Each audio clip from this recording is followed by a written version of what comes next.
Hello friends, आज मैले के को चटनी बनाएँ हेर्न सक्नुहुन्छ। कस्तो खाउँ खाउँ लाग्दो भएको छ नि। र हेर्नुहोस् त मैले के को बनाएँ। यो हो हाम्रो नेपालीमा यसलाई बेलचन्दा भन्छ, आसामिजमा यसलाई टेङ्गामोरा भन्छ र इङ्ग्लिसमा आई थिङ्क यसलाई रोसेल भन्छ। र देख्न सक्नुहुन्छ हजुरहरूले मैले यसको मैले न्यू रेसिपी लिएर आउनेछु त्यसको फुलको। र मैले यो टिपेर पातला राम्रोसित सफा गरेर राखेँ। र यहाँ मैले एउटा कराई लिए। कराईमा मैले ठुलो चम्मचको 1 चम्मच तेल, हाफ चम्मच पाँचफोरन, 1 चम्मच मैले यहाँ जिरा, गोटा जिरा र 2 चम्मच मैले यहाँ गोटा धनियाँ हालेकी छु। र एउटा प्याज काटेर हालेँ र 2टा पोटी लसुन, गोटा 2टा पोटी लसुन छिलेर हालेँ र 10 से 12 मैले खुर्सानी 1 मुठी पुरै हालेँ। हजुरहरूले जति पिरो खानुहुन्छ त्यही हिसाबले हाल्नु होला।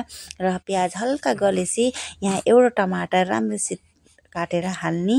र यहाँ मैले गल्नको लागि करिबन आधा चम्मच भन्दा बेसी नै नुन हालेकी थिएँ।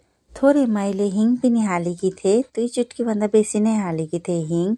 र यहाँ मैले यो पातला राम्रोसित धोएर तेलमा मैले मिक्स गरिदिएँ। सबै प्याज लसुन सब थोकसित मिक्स भएपछि यो राम्रोसित गल्नुपर्छ। र यसमा पानी 1 थोप्लो पनि जाँदैन। हजुरले हाल्ने बेला पनि ध्यान राख्नु होला पानी तैरेको नै भएको हुनुपर्छ। र जसरी यो यसै गल्छ, गल्दाखेरि देख्न सक्नुहुन्छ कराईमा टाँसिएछ। किन टाँसिएछ भन्दा यो बहुत लसलसो हुन्छ कि एकदम चिप्लो टाइपको।